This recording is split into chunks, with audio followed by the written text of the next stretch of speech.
기도하라 하시는 그때에 기도하게 하시고 기도하라 하신 그때에 바르게 기도하게 하여 주옵소서. 기도할 줄 안다는 것은 소리를 외칠 수 있다는 것도 있지만 더 중요한 건 하나님의 뜻을 분별할 수 있는 지혜인 줄 믿사오니 바른 방법으로 하나님 뜻 분별하며 구할 때 구하고 응답받는 우리 되게 하여 주시옵소서. 하나님의 선한 뜻으로 우리에게 계획하시고 이루고자 하시는 일들이 있는데 미처 준비되지 못해서 미처 생각 못해서 미처 어리석어서 받아들이지 못하는 실수가 없게 하여 주시고 우리에게 주어진 복을 누리며 살아가는 저들 되게 하여 주시옵소서. 감사합니다. 고마우신 예수님 이름으로 기도드렸습니다. 아멘, 아멘. 창세기 48장 오늘 보는 날이고요. 8절에서 22절까지 말씀인데요. 8절에서 22절인데 17절부터 22절만 한번 보도록 합니다. 17에서 22까지만 같이 보겠습니다. 17에서 22. 그 하반기 기도 제목 나눠드린 것들은 이렇게 아까 말씀하신 것처럼 읽어가시면서 이렇게 쭉 같이 기도해 주시면 좋겠고, 사실은 읽다가 궁금하신 건 오늘처럼 이렇게 물어봐 주시면 제가 어떤 기도 제목은 이런 의도에서 이렇게 얘기한 겁니다 라고 말씀을 드릴게요. 그래서 하반기에 상반기에 이루지 못한 기도 제목도 꼭 응답될 수 있기를 간절히 바랍니다. 17절에서 22절 같이 읽겠습니다. 요셉이 그 아버지가 오른손을 에브라임 머리에 얹은 것을 보고 기뻐하지 아니하여 아버지의 손을 들어 에브라임의 머리에서 므낫세의 머리로 옮기고자 하여 그의 아버지에게 이르되 아버지여 그리 마옵소서. 이는 장자이니 오른손을 그의 머리에 얹으소서 하였으나 그의 아버지가 허락하지 아니하며 이르되 나도 안다 내 아들아 나도 안다. 그도 한 족속이 되며 그도 크게 되려니와 그의 아우가 더 큰 자가 되고 그의 자손이 여러 민족을 이루리라 하고 그날에 그들에게 축복하여 이르되 이스라엘이 너로 말미암아 축복하기를 하나님이 너로 내게 에브라임 같고 므낫세 같게 하시리라 하며 에브라임을 므낫세보다 앞세웠더라. 이스라엘이 요셉에게 또 이르되 나는 죽으나 하나님이 너희와 함께 계시사 너희를 인도하여 너희 조상의 땅으로 돌아가게 하시려니와 내가 내게 내 형제보다 세겜 땅을 더 주었나니 이는 내가 내 칼과 활로 아무리 족속의 손에서 빼앗은 것이니라. 아멘. 48장은 드디어 이제 이스라엘 곧 야곱이 자신의 아이인 요셉에게 낳은 두 손자, 그 손자들을 자신의 아이로 입양하는 장면입니다. 이제 축복을 시작을 하거든요. 49장부터 르우벤부터 시작해서 12지파 사람들을 모아놓고 축복하는 장면이 나오는데 그 축복 이전에 자신의 아이로서 직계 자손으로서 므낫세와 에브라임을 입양하는 장면이 오늘 48장 8절에서 22절까지가 돼요. 어제도 말씀드린 것처럼 야곱에게 있어서 지금 요셉은 장자였거든요. 근데 그 장자의 아이들이 이방 여인의 배에서 나왔기 때문에 사실은 나의 정통성을 주장하기엔 조금 어려울 수 있는, 혹여 이제 나중에라도 오해의 소지가 생길 수 있는 부분이 있기에 이스라엘은 죽기 전에, 야곱은 죽기 전에 자신의 아이인 손자들인 에브라임과 므낫세를 자신의 아이로 입양하고자 합니다. 그 장면이 이렇게 기록이 되는데요. 8절부터 한번 볼게요. 8절 보면 이렇게 되어 있죠. 이스라엘이 요셉의 아들들을 보고 이르되 이들은 누구냐라고 물어요. 몰라서 물은 것이 아니라 확인하는 거죠. 근데 왜 확인을 했는지가 이렇게 되어 있습니다. 10절 보니까 이렇게 되어 있네요. 10절. 이스라엘의 눈이 나이로 말미암아 어두워서 보지 못하였더라. 거기다가 줄을 쳐놓을 필요가 있습니다. 이스라엘의 눈이 나이로 말미암아 어두워서 보지 못하더라. 언제가 생각날까요? 이때를 보면 에서와 야곱을 축복하던 장면이 떠올라야 되죠. 그래서 에서가 먼저 사냥을 하러 나가고 그 사이에 야곱이 와서 그 장자권을 탈취하는 장면을 우리는 기억하고 있는데요. 그 장면을 통해서 지금 무엇을 하고 있는지를 보게 되죠.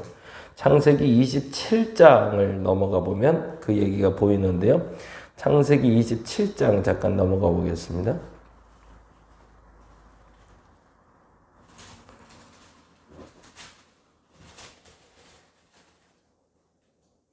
창세기 27장 같이 한번 읽어봅니다. 1절입니다. 이삭이 나이가 많아 눈이 어두워 잘 보지 못하더니 라고 되어 있죠.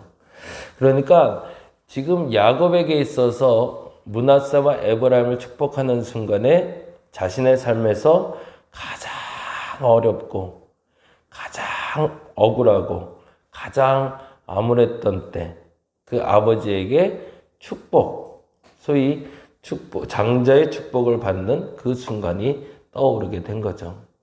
눈이 어두워서 실수할 수 있었기 때문에 더 확인을 하는 거죠.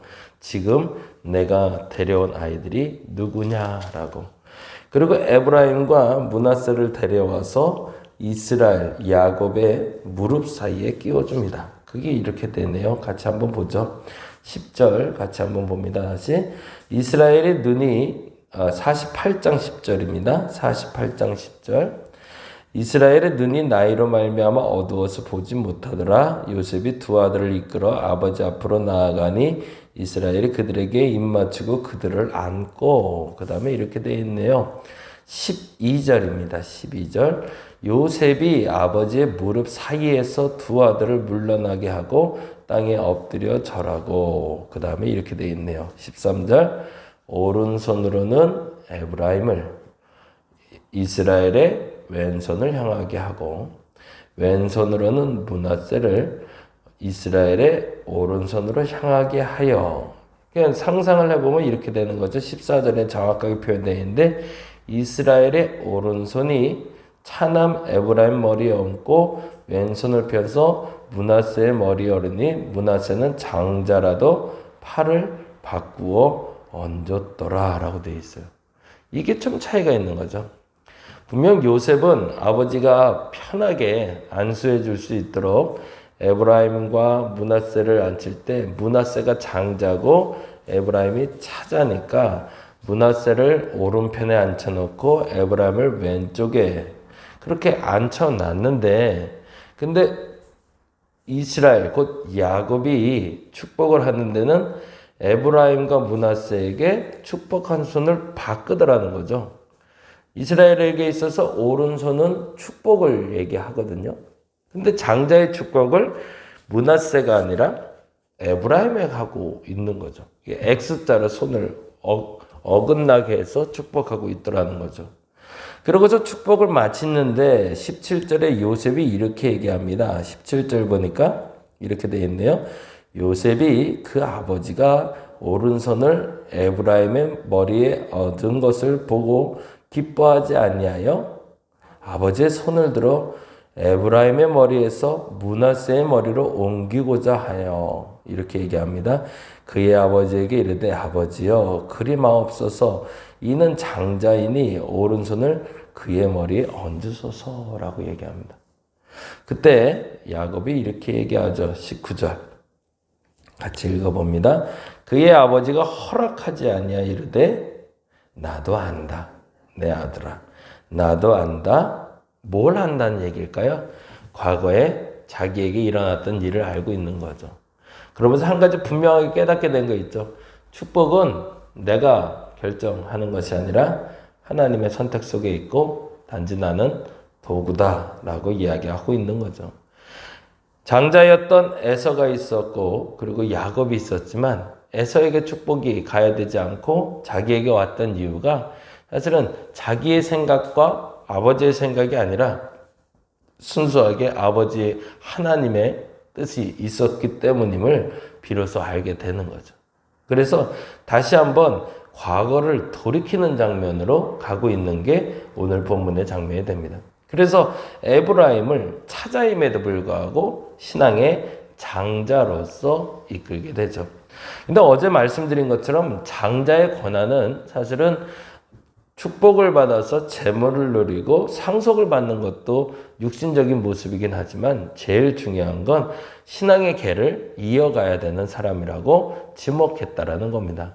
그래서 아브라함의 하나님, 이삭의 하나님, 에서의 하나님으로 부르지 않고 아브라함의 하나님, 이삭의 하나님, 야곱의 하나님으로 부르는 것처럼 앞으로는 요셉 지파에게 있어서 하나님의 계보는 므낫세가 아니라 에브라임을 통해서 전승될 것이라는 것을 얘기하고 있죠. 어느 순간에 우리가 잘못한 것을 알게 될 때가 있습니다. 근데 그게 한참 시간이 지난 다음에 알게 될 때도 있어요. 그때는 그 뜻도 몰랐고 내용도 몰라서 사실은 어떻게 해야 될지 몰라서 잘못을 돌이키지 못했을 때가 있어요. 그건 어쩔 수 없죠. 몰라서 못하는 걸 어떻게 하겠어요. 근데 알았을 땐, 그리고 알고 바꿀 수 있다면, 그리고 그것을 전달할 수 있다면 우리는 그때 용기를 좀 낼 필요가 있습니다. 그때 내 치부가 드러난다고 한들, 그때 내가 과오였다는 걸 고백해야 된다고 한들, 그게 누구 앞에 서이든지 반드시 해야 될 일이 있다면, 내가 몰라서 지은 죄에 대해서, 몰라서 한 실수에 대해서 알게 되었을 땐 그것을 반드시 바꾸어 놔야 된다는 거죠. 야곱은 드디어 그의 생애를 끌어왔던 장자의 문제를 해결합니다. 그리고 그 장자가 어떤 의미인지를 다시 한번 깨닫게 되면서 자신의 지나왔던 시간들을 다시 되돌려 놓고 있고, 그래서 그 되돌려 놓는 장면을 하나님이 에브라임과 므낫세를 통해서 야곱에게 깨닫게 해주시고 요셉에게도 깨닫게 해주시는 거죠. 믿음의 장자, 어떤 존재인지, 그리고 우리가 축복하는 그 장자, 그 사람은 소유권을 가진 사람이 아니라 신앙의 계보를 잇는 사람이다 라는 얘기를 다시 한번 반복하고 있습니다. 오늘은 그렇게 했으면 좋겠습니다. 두 가지 기도했으면 좋겠는데요. 옛날에 잘못했던 건데, 실수했던 건데 몰랐다가 기억 못하고 해결하지 못한 미제, 그런 모든 미제, 해결되지 않은 문제에 대해서 해결되게 해달라고, 더 정확히는 먼저 깨닫고 어떻게 해결해야 될지를 알게 해달라고 기도하는 우리가 되었으면 좋겠습니다. 그리고 또 하나는 다시 한번 기도하는데, 하나님, 내가 믿음의 장자가 되게 해주시고 믿음의 장자를 세울 수 있게 해달라고, 그렇게 기도하는 저와 여러분 되시길 바랍니다. 기도하겠습니다. 아브라함 때부터 이삭에 이르러, 그리고 이제 야곱에 이를 때까지 믿음의 계보가 이어져 가고 있음을 봅니다. 감사합니다. 나의 믿음의 계보도 생각하게 하시니 감사합니다. 나는 그 믿음의 계보를 어디서부터 얻어왔고 어떻게 흘러왔고 나는 그 믿음의 계보를 어떻게 이어가야 되는지 다시 한번 점검하게 하여 주시옵소서. 그토록 평생 그를 괴롭혔던 장자의 축복, 그 축복이 어떻게 전승되고 어떻게 전달되는 건지 비로소 야곱은 에브라임과 므낫세를 축복하며 알게 됩니다. 내가 하는 게 아니었구나. 하나님이 하는 거구나. 그것을 알게 된 야곱은 므낫세가 아닌 에브라임에게 믿음의 계보를 이으라 이야기합니다. 그 뜻과 의미를 알아 우리도 그렇게 행동하게 하여 주시옵소서. 감사합니다. 고마우신 예수님 이름으로 기도드렸습니다. 다 같이 기도하고 돌아가겠습니다.